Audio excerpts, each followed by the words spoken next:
leaves will be reduced from 5% to 2%. I propose to raise the STT on futures to 0.05% from the present 0.02%. STT on options premium and exercise of options are both proposed to be raised to 0.15% from the present rate of 0.1% and 0.125% respectively. We reformed the taxation landscape for corporates in 2019 by providing them a simplified regime with lower tax rate so that they could productively focus on business rather than on claim of deductions and exemptions. To encourage companies to shift to the new regime, set-off of brought forward MAT credit, minimum alternate tax credit, is proposed to be allowed to companies only in the new regime. Set-off using available MAT credit is proposed to be allowed to an extent of 1/4 of the tax liability in the new regime. MAT is proposed to be made final tax, so there will be no further credit accumulation from 1st April 2026. In line with this change, the rate of final tax is being reduced to 14% from the current MAT rate of 15%.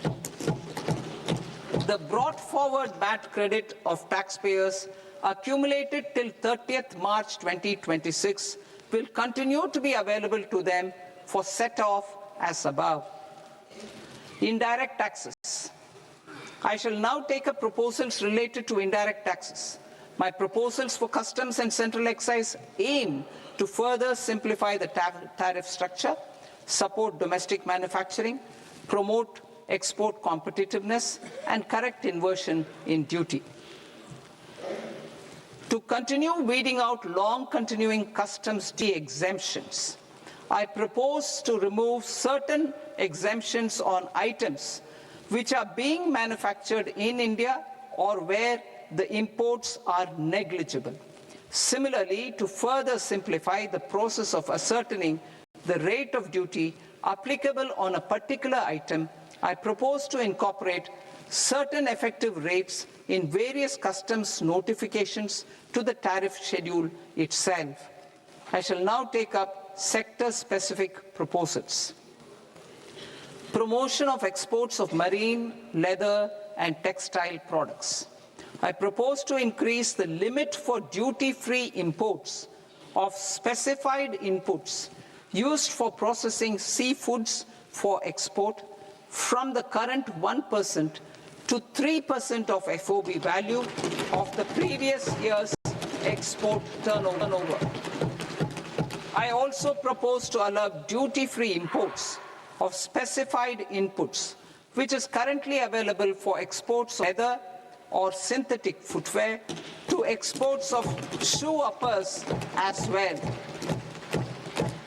I propose to extend the time period for export of final product from the existing 6 months to 1 year for exporters of leather or textile garments, leather or synthetic footwear, and other leather products.